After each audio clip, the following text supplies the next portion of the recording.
everyone, and thank you so much for joining the Oracle Fusion Data Intelligence Roadmap Review for July. So I'm going to stay on the safe harbor statement for a few seconds, and as you know, everything that we share today is protected under this statement. So I'm your host. This is Fari Javanbhakti, and I'm a Senior Principal Product Manager with the Product Strategy team at Oracle Analytics, and I may have many of you before, so welcome back. I'm also joined by the amazing Fusion Data Intelligence Product Management team led by Stefan Schmitz, Group Vice President of the Product Management for the Analytics applications. I'm also joined by Amit, Dave, Nupur, Kaushik, Guy, Manju, and Sushil from the Product Management team. So thank you to the Oracle team for joining us too. So in regards to today's agenda, I will give you a quick community update and the roadmap update. Then we go through the high-level overview of the FDI vision and the strategy and some of the welcome notes by Stefan. Dave will walk us through the user experience roadmap. Amit will give us the administration and security roadmap updates. Guy or Stefan will walk us through the AI and ML capabilities that we're expecting to be released soon. Sushil will walk us through the ERP Analytics. Kaushik will guide us through the SCM Analytics roadmap items. Then CX Analytics is covered by Manju and the HCM Analytics by Nupur. So I encourage all of you to use the Q&A box and the Zoom to ask questions throughout the session. Also, we try to spend some time at the end to answer some of the questions live if we get time. But again, feel free to use the Q&A box throughout this session. Also, this webinar is being recorded and will be available on the community website as well as the YouTube channel. So if you want to revisit it or if you want to share it with your colleagues and teams, feel free to do that.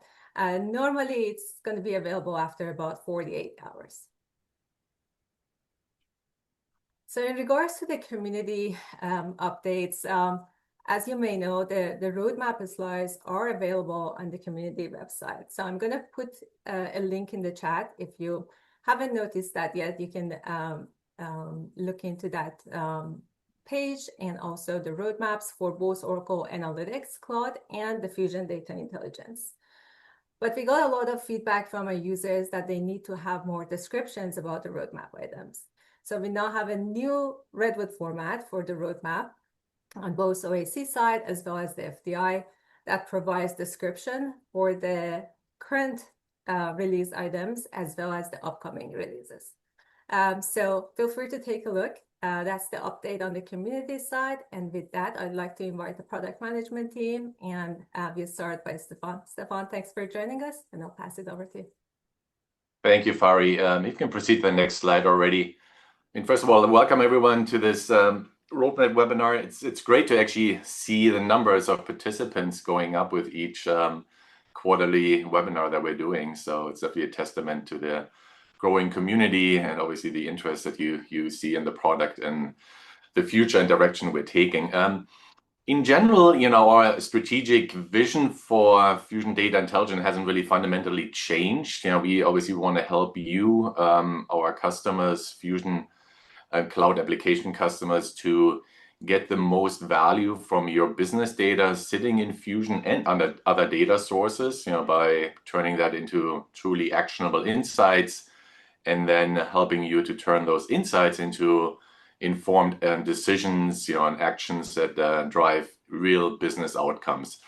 And then as part of that, what we are going to prioritize going forward, you'll see this throughout the entire webinar here and the roadmap that we'll discuss in detail, is we're doing a lot around artificial intelligence enablement, infusing AI capabilities, Gen AI capabilities, obviously, but also, more what I call traditional machine learning models into the entire kind of user experience for all types of personas, not only the business user, but the author, the administrator, the developer who extends and customizes the service and application.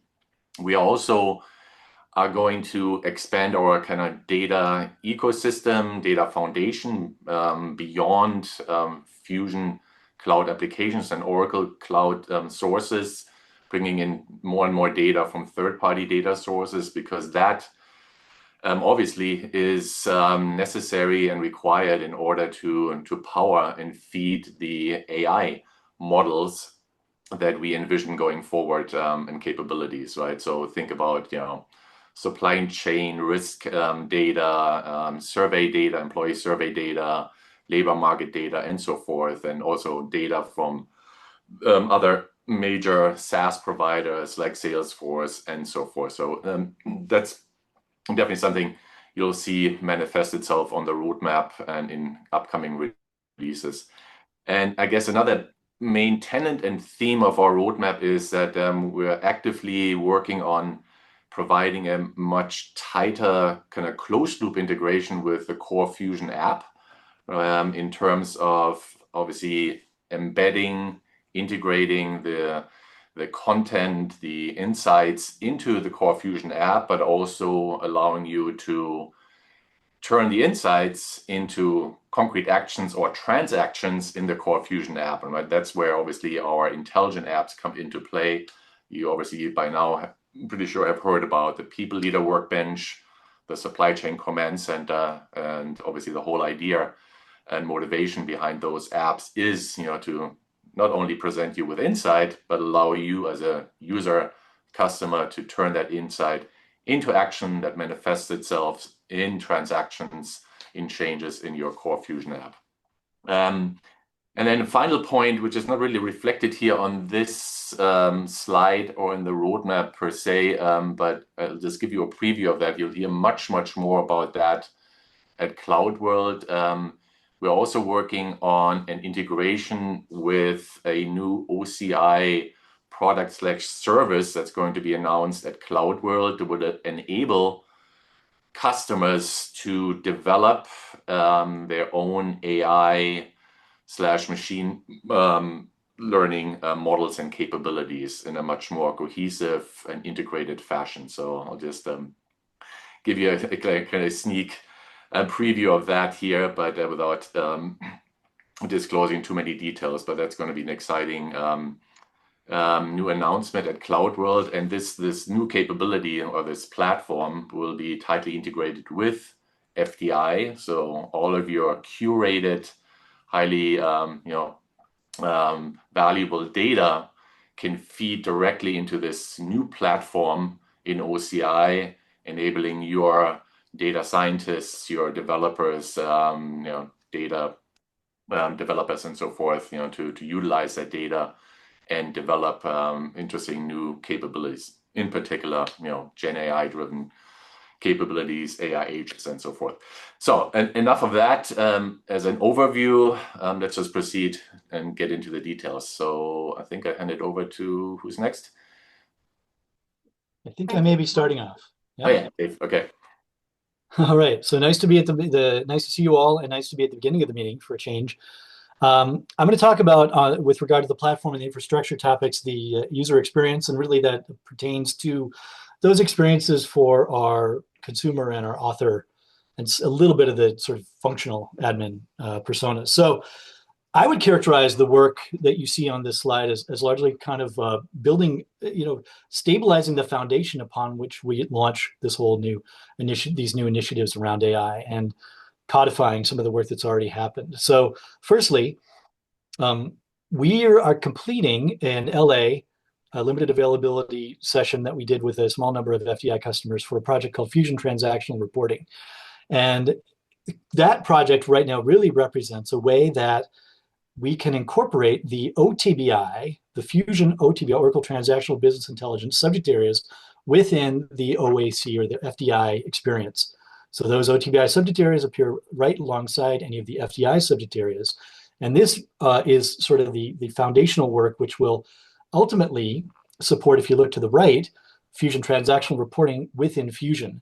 So if you think about bringing the data, the subject areas together within the FDI experience or the OAC experience, that happens first in FDI, and then we will be pushing that to all of the Fusion applications. And so this not only provides a modern analytics experience for all of our Fusion applications, it marries that information across the transactional and analytical sort of lineages and allows customers to either build it or author or consume content through this modern experience, as well as ultimately being able to incorporate or embed specific visualizations within the Fusion applications, or even insights, as Stefan sort of intimated, via other processes or perhaps even agentic workflows within Fusion. So that's wrapping up here in July. As we look to the upcoming release, we have a couple of nice little projects which support performance and assessments of performance of workbooks. We have a workbook checkup utility, which we can launch from within a workbook, and that will assess the performance of the current workbook against best practices rules. And then we'll provide a report, and you can download the report and make changes. We're also generating a number of filter templates based upon whatever subject areas you have that will live in the catalog, and describe the optimal filters that should be included for that subject area to promote performance. And then, of course, as Stefan talked about, these intelligent workflows are becoming sort of omnipresent within the application.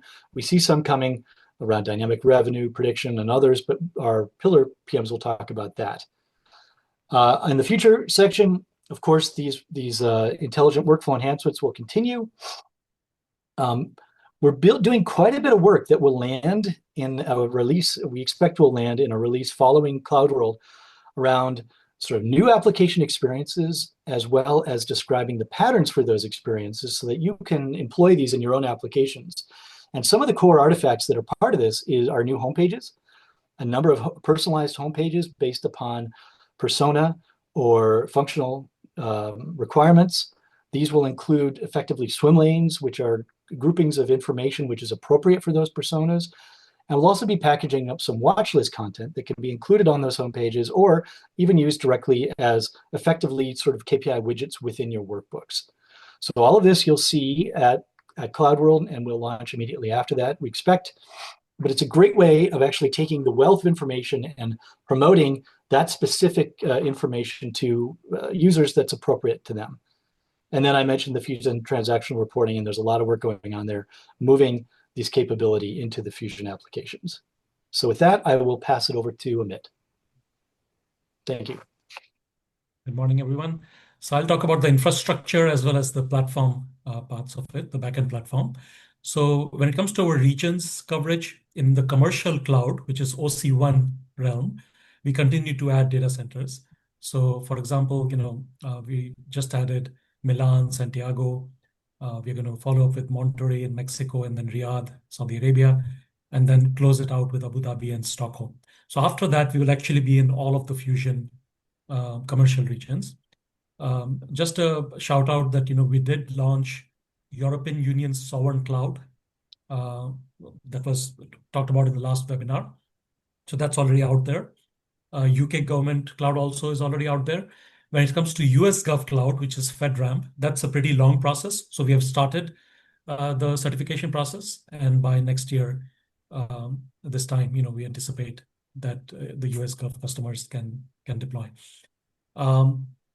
So going on to the upcoming in regions and infra, we are doing certification against ADW 23 AI.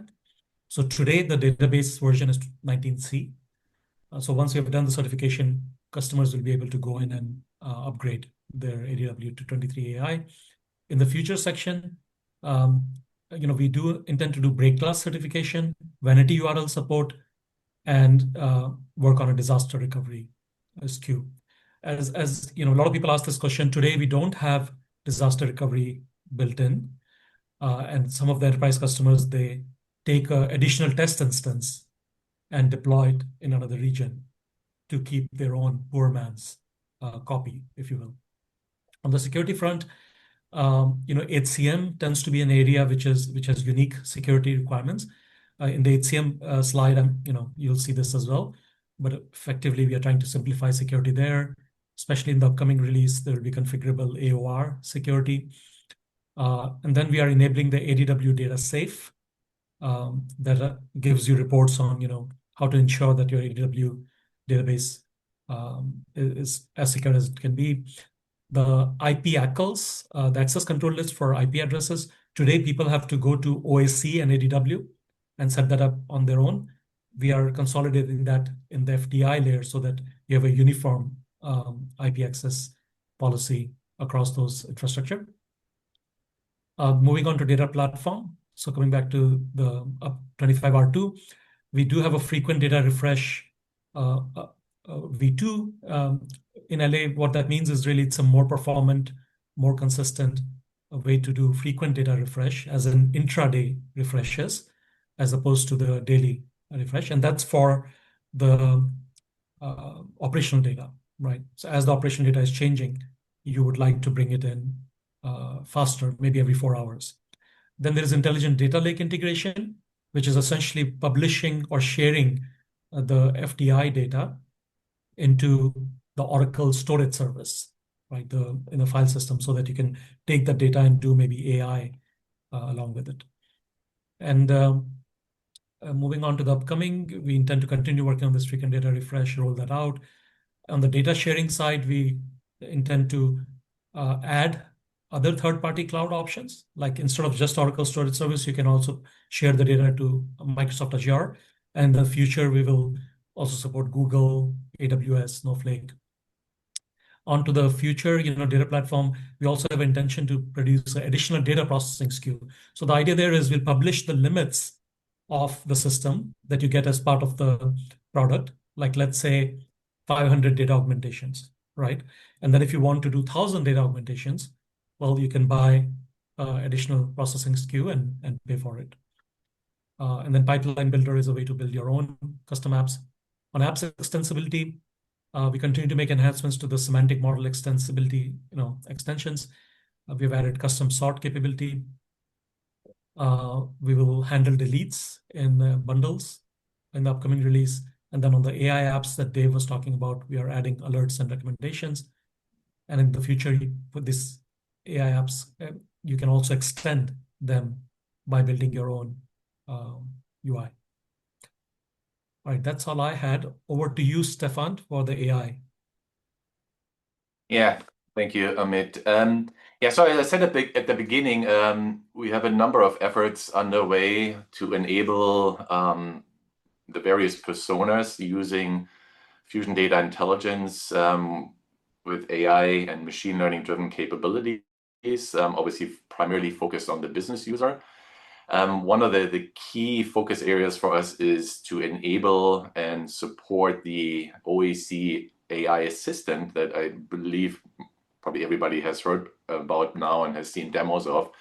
This is essentially a capability that allows a user to truly have a dialogue with their data, ask natural language questions and then get responses back, and either in a form of a visualization or some kind of narrative.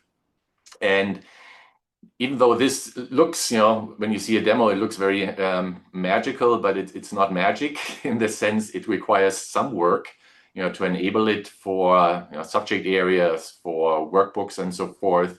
And for our factory content that we ship, so the subject areas, the workbooks and so forth, we're going currently through an exercise and effort to essentially optimize the assistant for those artifacts, which requires some work, right? And similar kind of work would be required from a customer if you want to enable the assistant for your own custom subject areas and workbooks. But once you do that work, it works really great, and we envision this to evolve even further, not just to a point where, again, you can have a dialogue, you ask questions, you get responses back, insights back, but also having the assistant surface proactively new insights that you are, as a user, as a business user, are not even aware of, right?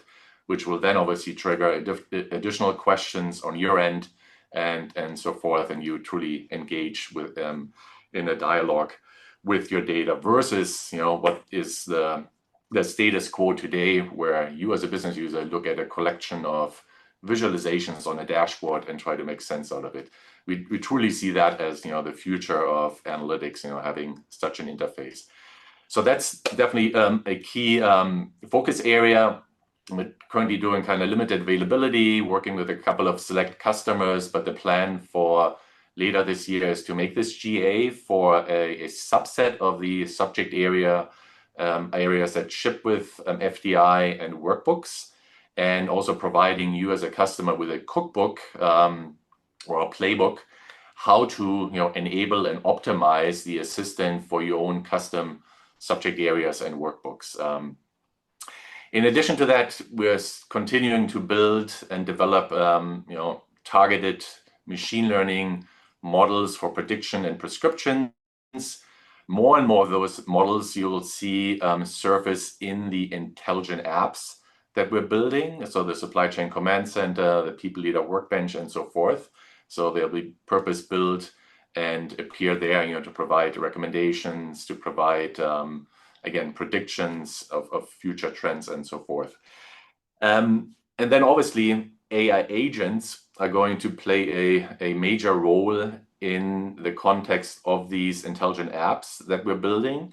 So a lot of the steps that a user using the intelligent app goes through in terms of making sense of insights, playing through different scenarios to come up with solutions to problems and opportunities will be supported by agents. So envision an insight agent that automatically looks for interesting insights, notifies the business user. Another agent could help you with evaluating different decision scenarios, solutions, what if scenarios, and so forth.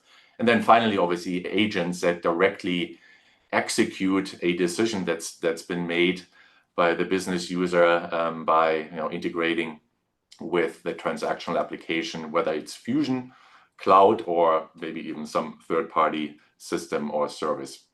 And then finally, and Abid already alluded to this as well, you'll see us also integrating Fusion data intelligence much more tightly with the OCI services for building custom AI capabilities, AI agents, machine learning models, making that a lot easier by getting the data directly into the platform, into object storage, where it can be combined with unstructured, semi-structured data, and so forth, and then also automatically populating the catalog in OCI. So as a data scientist, as a data developer, I can very easily interrogate the data, find the right data sets that I need to do my job.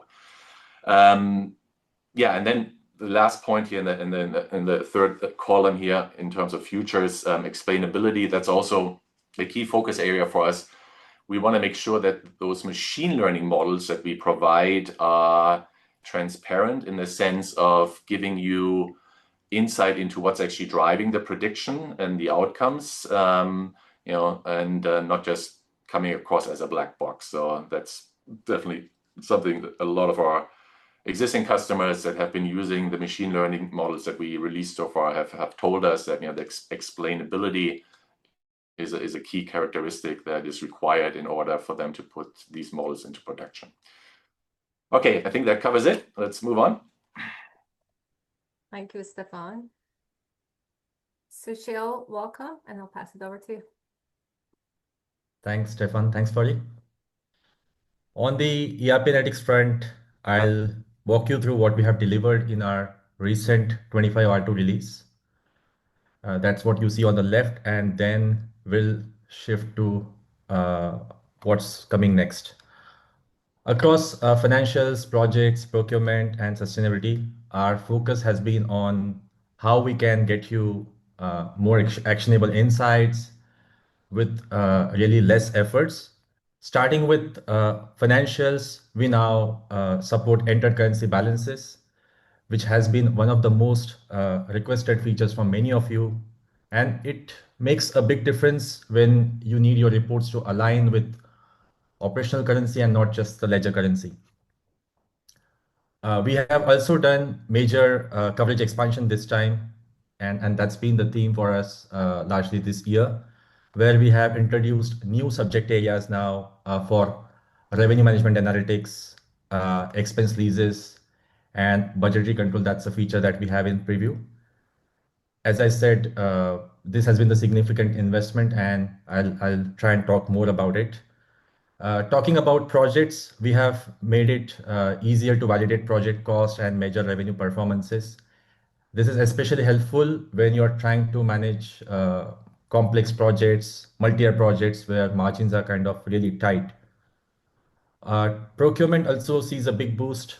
Now we have better insights for your change orders and sourcing analytics. This is essential for you to manage your supplier risk and track contract performances more effectively. And in a major step on the sustainability front, we have introduced our first dedicated subject area that gives you early access to your ESG-related metrics. This is essential to help your organization start measuring any environmental or social impact in a meaningful way. Looking ahead in the upcoming bucket, which largely covers our 25 R3 and R4 releases for this year, we are working on introducing, or first that we see on the top is configurable account analysis. So that's a powerful capability we continue to build on. And our goal is to give you more flexibility and, broaden the coverage there to help you analyze data even for the newer areas where you have to go across GL, RMCS, lease accounting details. Then the another important item that we have is we are working on introducing cash management analytics, which is again a highly requested feature to get you deeper visibility into your cash position. And this happens to be one of the most critical area for finance users. What we are also doing, we are trying to deepen our financial analytics capability. Stefan just spoke about it, where essentially for our ML powered models, for example, if I talk about payables invoice anomaly detection feature, which kind of helps you flag duplicate invoices or any unusual patterns before they really become a problem. What we are essentially working on is adding the explainability part to it, where you just don't know, stop, that something is wrong, but really try and understand why is that so. This is essential to build the trust with these data sets around predictive insights. So that's again something we have been actively looking at for all of our machine learning models that are already out there. On talking about projects, we are introducing billing event analytics and pre-built insights into assets and labor funding. So this means essentially less manual effort in answering some of the questions like what's been billed, what's this delivered. On procurement, on receipt accounting in particular, we are trying to introduce some bridge dimensions in terms of accounting details to improve visibility and accuracy for most of the details that you have around your procure to pay process. Finally, talking about some of the other areas, Amit briefly, of course, spoke about the frequent data refresh capability, which is going through the redesign. Here you on ERP front, you would see the areas that we have around GL, payables, receivables. For most of those features, we are working on providing this improved capability, which is more efficient, less resource intensive to get you fresher and faster data. Of course, barring few exceptions, there are some of the data sets like aging, the ML capabilities that we spoke about. Some of these data sets won't be subject to FDR, but again, that's capability we'll continue to invest upon. Lastly, our redesigned EPM connector that is now in limited availability. I saw there was some question in Q&A also on this. So this is essentially a redesigned feature where the goal is, of course, to allow direct data extraction from PBCS and FCCS application for your FP&A and consolidation teams without the need for manual file transfers. And if this is something you're excited about or you could get benefited from, please reach out to us. We'll be happy to give you the early access for this feature. We can go to the next slide, Fari. All right. Now let's talk about the most significant expansion we have made in financial analytics this year, especially around lease accounting, revenue management, and cash management, which we are working on. These areas have been, they have seen strong amount of interest from many of you, and a lot of what I'll be talking about will reflect the direct feedback, what we have heard from you guys. Starting with lease accounting, one of the biggest challenge that we have consistently heard from customers is that they don't have clear view of their lease costs and obligations. It's an important cost center, but largely stays under the radar.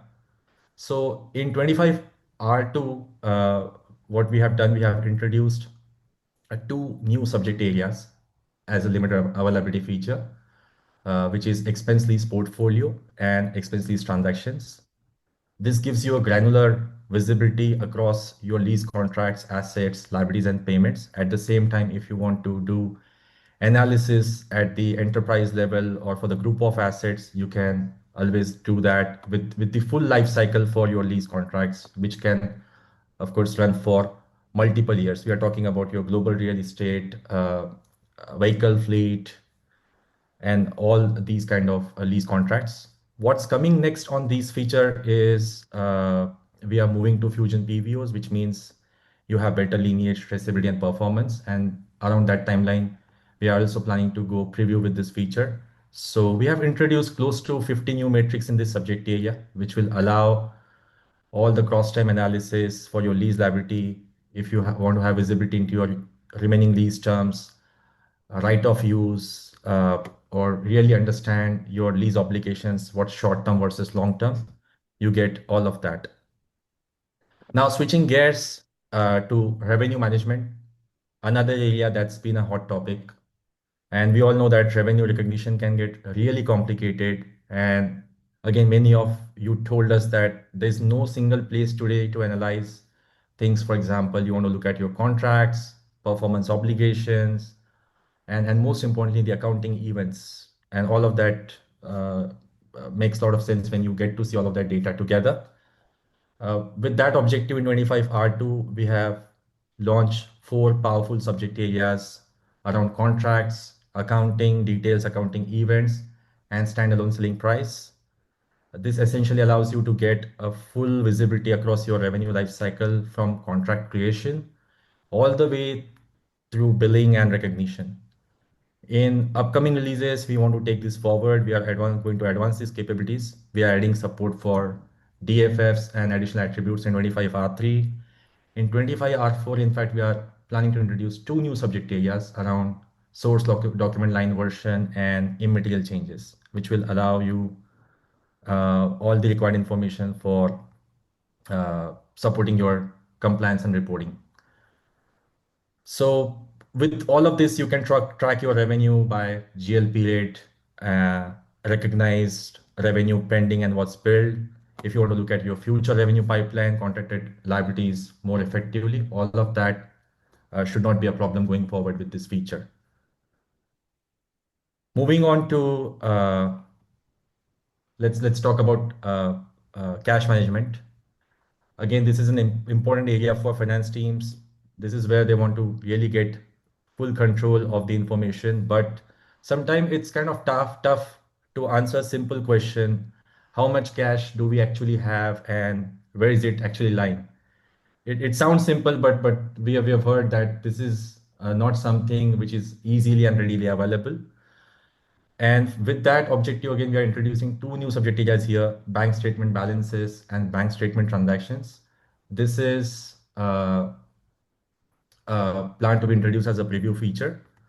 And objective here is to help you get clear and accurate view of your cash with the granular most data, which is at the individual account level, and rolling up that to the bigger picture across your organization.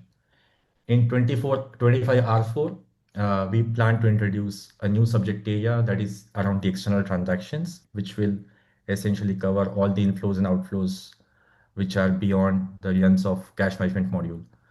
which means you get to see all your bank statement data with last bank statement totals, what's been reconciled, and all the information that you need for your liquidity analysis, cross-currency exposure, and cash movement planning. So that's what I had to cover today on ERP roadmap.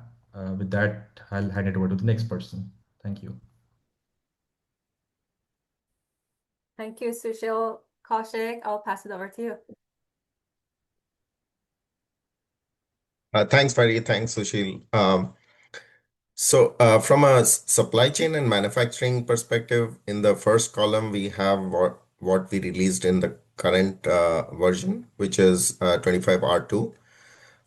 We enhanced the production attainment feature, which was available from a supply chain command center perspective. So in the configuration for supply chain command center, we added item category dimension. In the planning, manufacturing, and maintenance buckets, there were significant enhancements for planning analytics. And again, this is still a limited availability feature, but it's pretty powerful in the sense that now we are going to support dimensional hierarchy for products, time and other dimensions.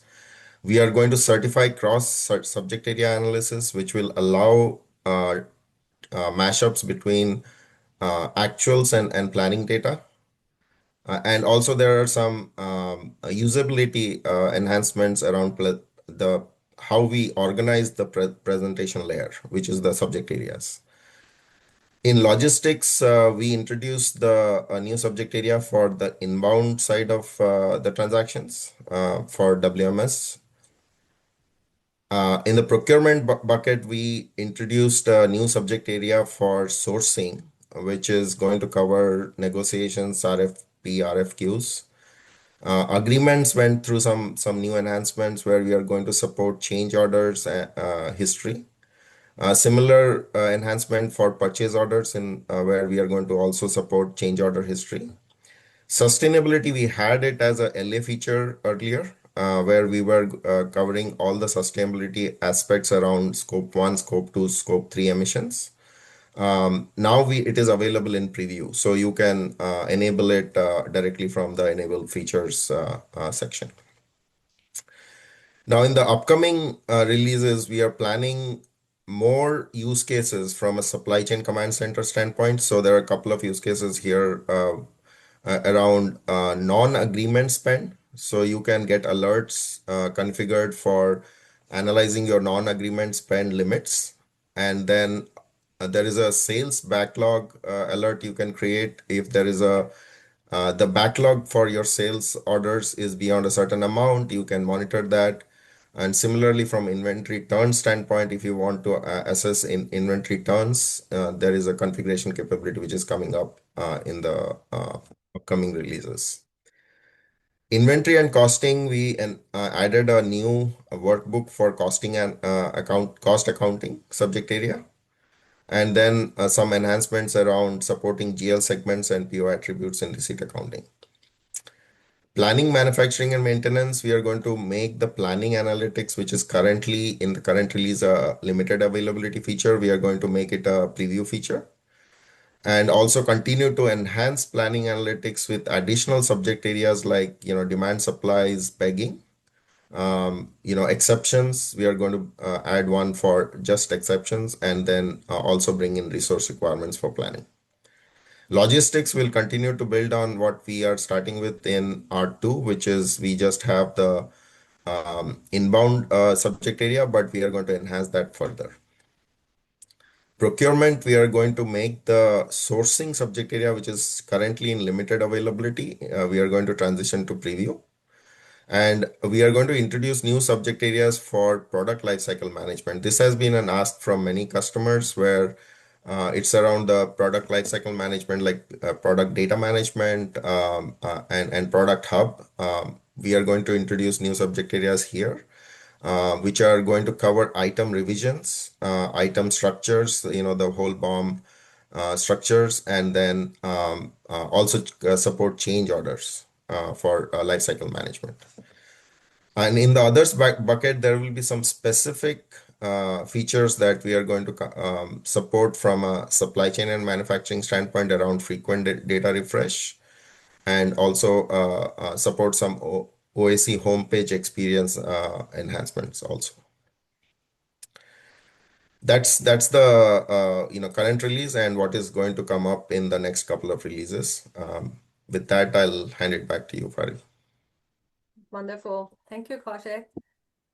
We'll move to the CX Analytics. And Manju, thanks for joining. Over to you. Thanks, Fari. Hope you can hear me. Yes, we can. Okay, good. I'll walk you through what we've done in CX Analytics for this year. Our strategy for CX Analytics has been to expand coverage on the sources that we currently support, and at the same time also onboard newer customers in terms of newer sources. So, for example, incentive compensation or field service and so on. So I'll walk you through what we've done as part of that strategy for this particularly. So as in 25R2, the GA feature that we've delivered is on Salesforce. We've added new dimensions to many of the subject areas, including dates and opportunity changes and contacts and things like that for this feature, which is already in GA. But bulk of the work that we have done through the course of last 2-3 releases and even going beyond has been in features which are in limited availability and preview modes. So if you look at the upcoming set of sections, that's where you see the flow of the work. So for example, with CPQ, we've done enhancements to the custom data app that allows us to extract data from CPQ directly. We've improved the presentation aspects. We've introduced new KPIs, making it easier for a customer to report on CPQ analytics. Incentive compensation has been, again, a completely new segment that we've onboarded. Now we are well on our path to deliver transactions to payment analytics and reporting. So on the transactions and credits that was delivered earlier, we've expanded that by including support for summarizations and credits and earnings. We are working on delivering attainments and payments, which is also coming through in the next release, and support for out-of-the-box security for incentive compensation with support for BU analytics and so on. And on the Sales Cloud side, which is already a well-defined, well-supported module, we've enhanced the resource dimensions. So any of the role-playing dimensions from a resource perspective now supports manager attributes that you can use to understand who are the managers involved for those either lead owners or sales opportunity owners and so on. So these features are, again, multi-release features, and many of them are in limited availability, but then we are pretty close to the finish line in terms of what we're doing. In future, again, like I said earlier, we want to expand, bring in new sources. So not going through any particular order. So one of the things that we're working there is on Fusion Field Service. We are excited to be starting working on that. And again, we are in a couple of releases, you will see support for subject areas in Oracle Fusion Field Service that allows you to look at service and projects related analytics, work orders, service requests, and things like that.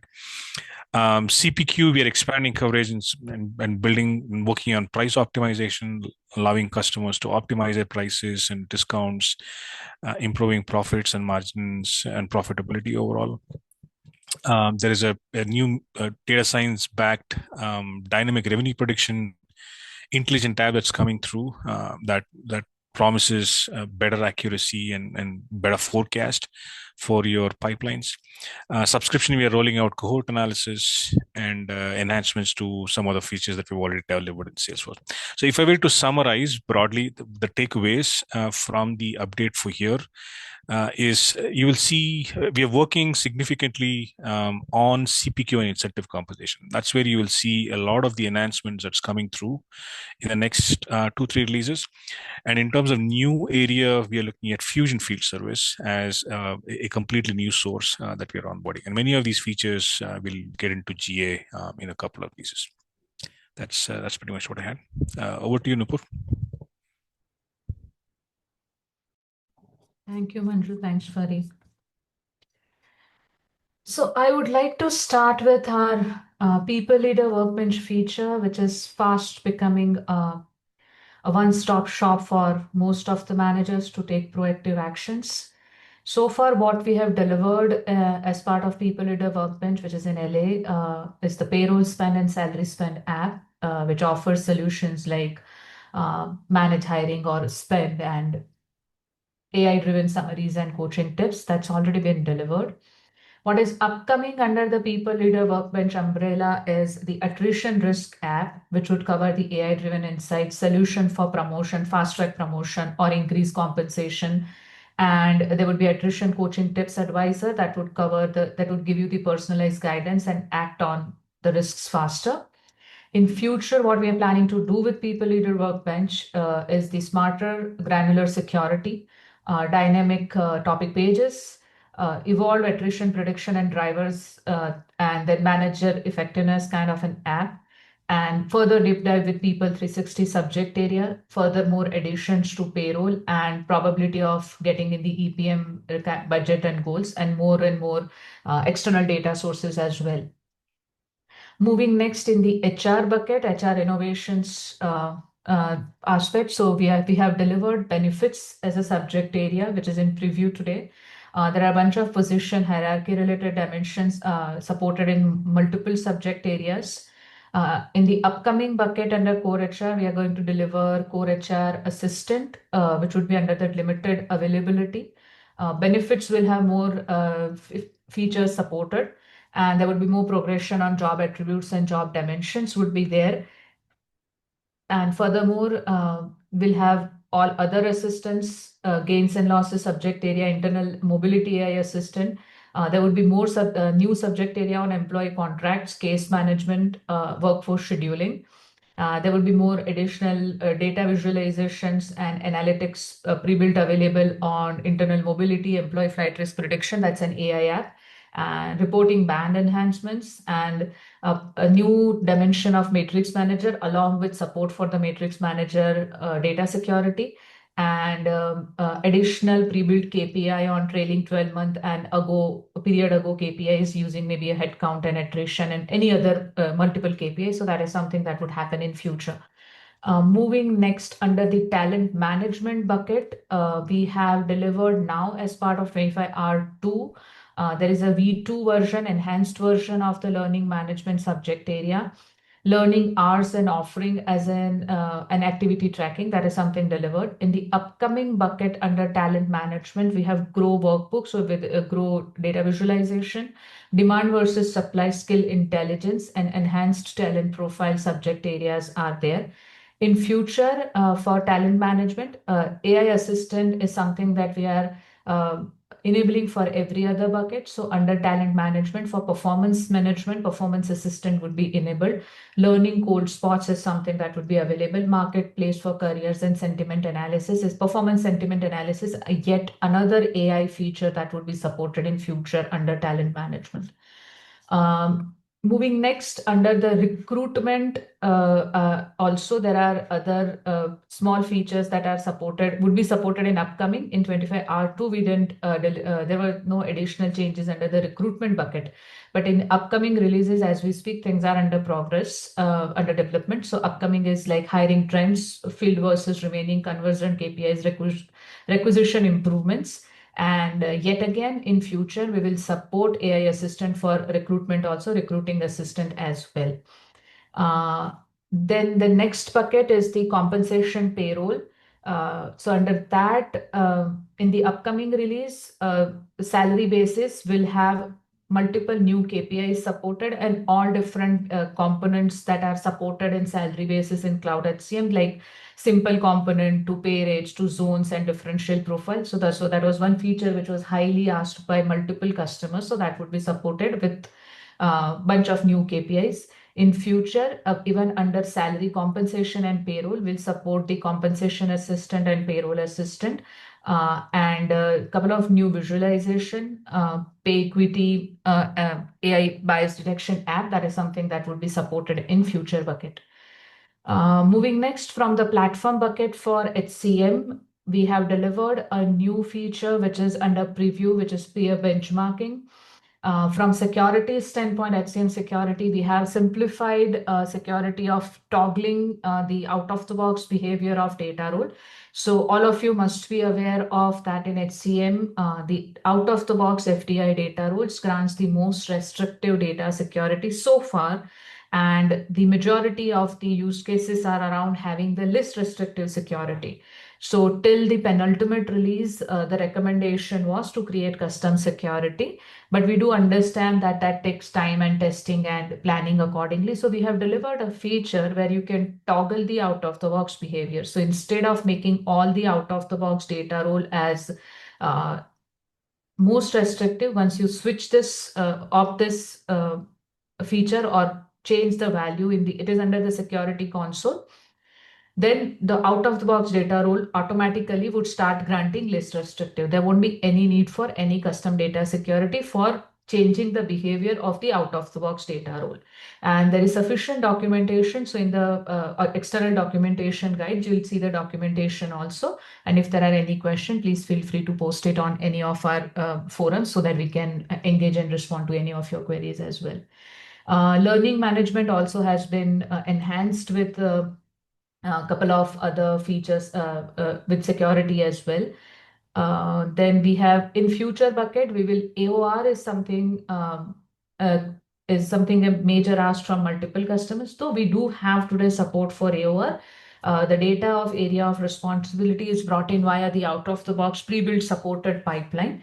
But to configure, extend the data security on that, you need to configure data roles and create semantic model extensions and so on and so forth.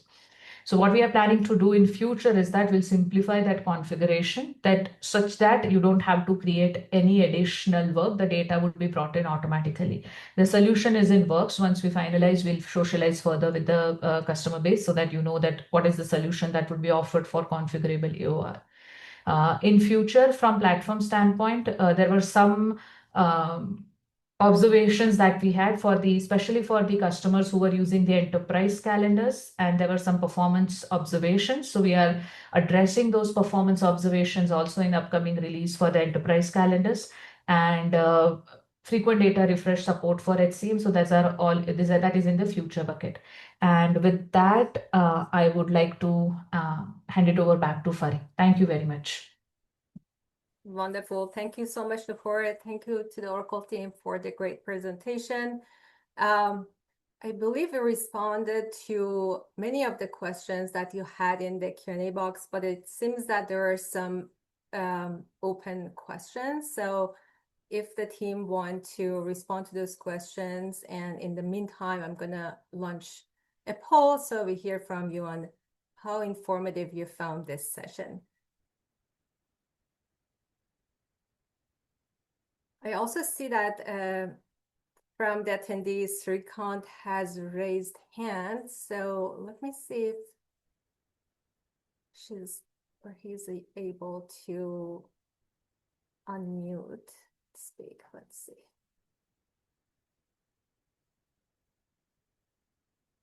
I don't see that anymore, so that's fine. I can read out the questions, and the Oracle team, if you would like to respond, please feel free to do that. The first question is that, is there any plan to bring up domain, including BFSI or manufacturing, a specific dashboards workbook on the FDI-based subject area?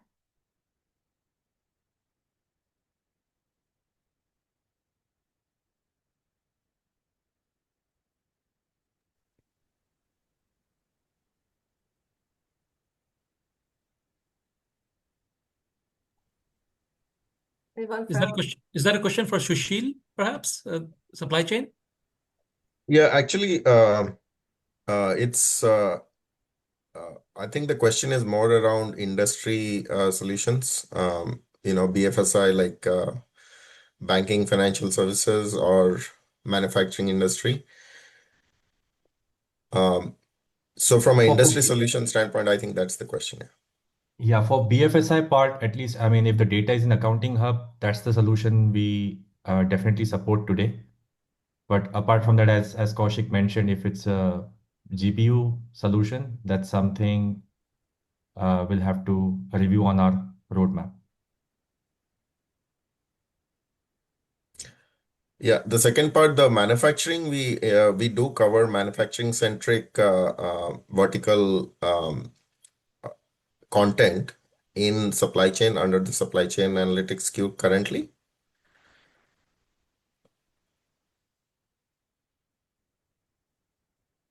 Sounds good. I see Sajid has raised hand. Sajid, are you able to unmute and ask your question live? Yeah, Farid, thank you for giving me this opportunity to ask the question. My question is regarding this FTR, which is the most discussed topic in the questions right now. If you can give some clarity on how the functionality works. It is really exciting to see that, we can really query or use the real-time data in the OAC layer. But several questions regarding that, whether are we going to pull the data into the database and then make it available to the reporting purpose, or is the reports directly going to connect to the Fusion layer and get the data from through the network directly? How does it work? I'm just curious. Yes. And when You want to take that, Amir, or I can take a crack at it and you can. I can Please, quickly. yeah. So the data remains in Fusion. There is no data movement going on. Okay. Effectively, what's happening is the RPD, which is the semantic layer, that is available in OAC instance, and Okay. and OAC is doing real-time queries against, using that RPD against the Fusion data. So there is no actual data movement going on. It is going across and getting the data from Fusion itself. So will we be operating on two RPDs, because there is another RPD which will be linked to the subject areas of Fusion, FDI, which That where is correct. we have the data. So That is will correct. we be operating on two RPDs or one RPD where we are merging those two RPDs together? So there will be two RPDs in the OAC instance of FDI. Oh, okay. Yeah. And can we mix those two subject areas and create reporting? Will that be possible in the future? So I did kind of speak to that. The intention of this is not to facilitate those joins across the transactional data and the analytical data, because there are concerns around non-conforming dimensions, et cetera. Right, yeah. So out of the box, the integration is really on the glass. You see all those subject areas in one place. You see any of the content that you build on those subject areas in the same workbooks, in the same catalog. That said, in the LA, there were some partners that were exploring scenarios to fulfill those use cases. But that's not, we'll see where that goes. But that's really not the first intention. But yeah, this is really exciting feature. Thank you so much. And I'll also note, our pleasure. And also note that, the data doesn't move. So there, laws of nature suggest there will be some lag. But but yeah, right. Just sort of the, on the wire. But I won't I guess I won't speak further, but I can say that the responses have been positive so far from our LA customers. Can we try that? What is the option to We're try going those? We'll start rolling. This was in the feature bucket. So, we will start soliciting customers as early adopters for this. So we can consider that, but it's not happening in the next release. It'll be out a couple releases. Okay. Yeah, thank you. So what's happened really is we did the LA that was for FDI customers only. And as we noted, if you really distill it down, it's a multi-RPD feature, which affords all the rest of this goodness. That was for FDI customers. And now we're doing the work to provision all of this within Fusion. And so you can naturally, there's work to happen there, but that's where this will emerge next. And that's where you'll start to see it next as an option through Fusion, but also concurrently through your FDI experience, if you happen to go into FDI directly. Perfect. Thank you so much. Yeah. And I actually asked one more question, which is regarding the schedules. I know we are running out of time. Adding other destinations like the file delivery to other shared location or object storage, there is only one option of scheduling these visualizations to. Is there any plan of adding other destination locations as well in the future? Oh, I did see that. Feel free to shoot me a note. I can follow up with the OAC folks on that. I do believe there are a number of other sort of channels that are being considered, but I don't know the timing as a place to push information. Yeah. And candidly, as Stefan was mentioning, there's a lot of work happening too around AI. Yeah, I posted this request in the Idea Labs yesterday. Okay, we'll take a look at that. Yeah. But via AI and other sort of agentic integrations, we expect that there'll be numerous additional options. Thank you. Yeah, there were a lot of questions on the old Fusion transactional reporting.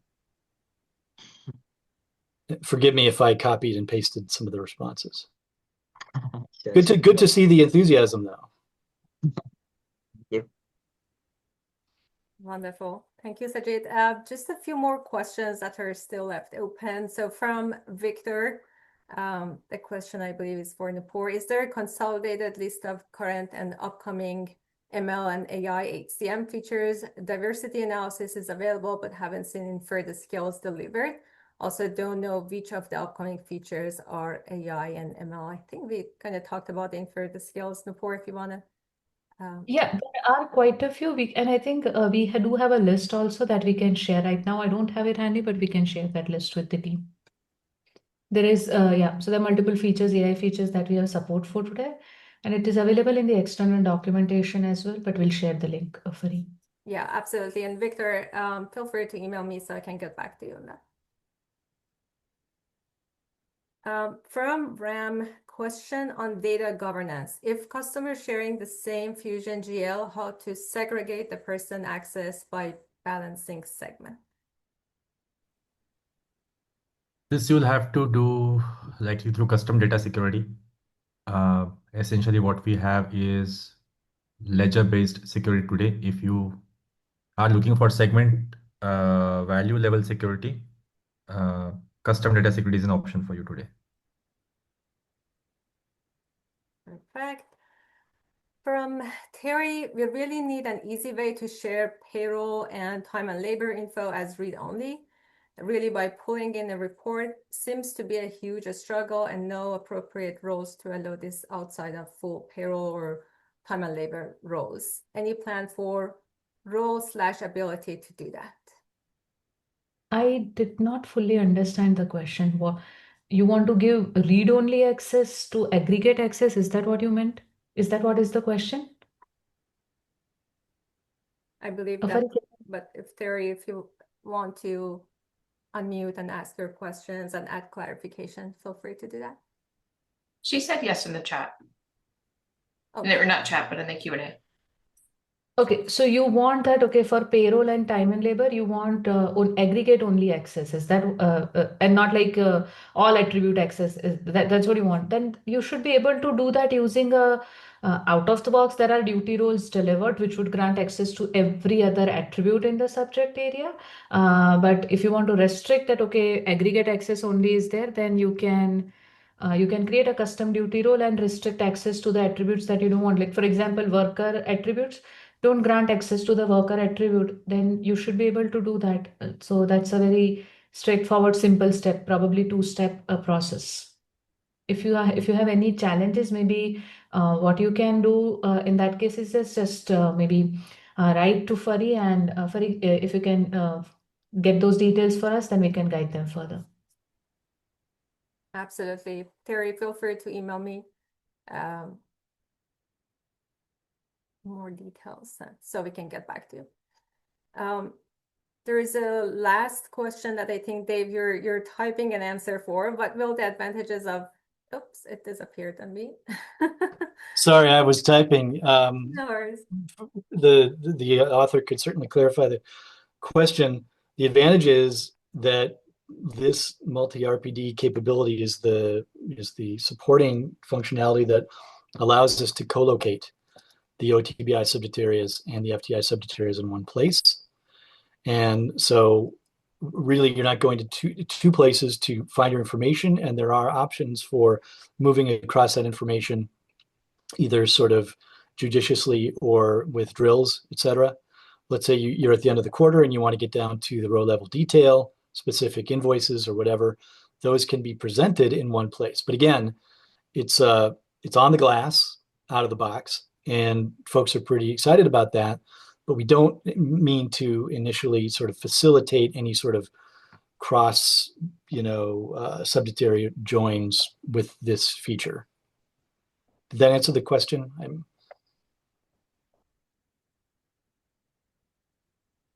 Maybe. I'll assume it did for now.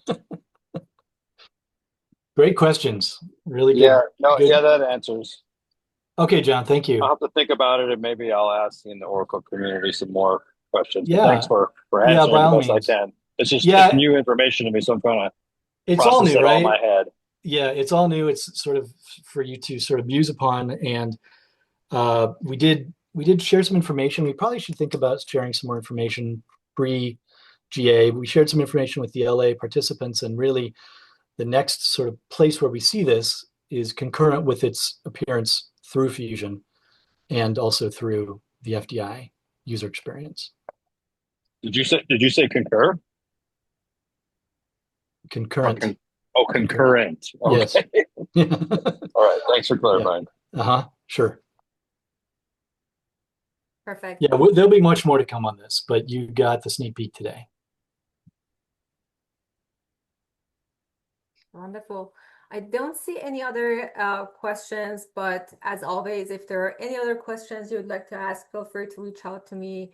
My email is my full name, FARIVAR, my last name @oracle.com. And it's also included in the community website, the event registration page. Thank you everyone for joining. Thanks to the Oracle team for joining us as well and responding to all these amazing questions. Have a great day, everyone.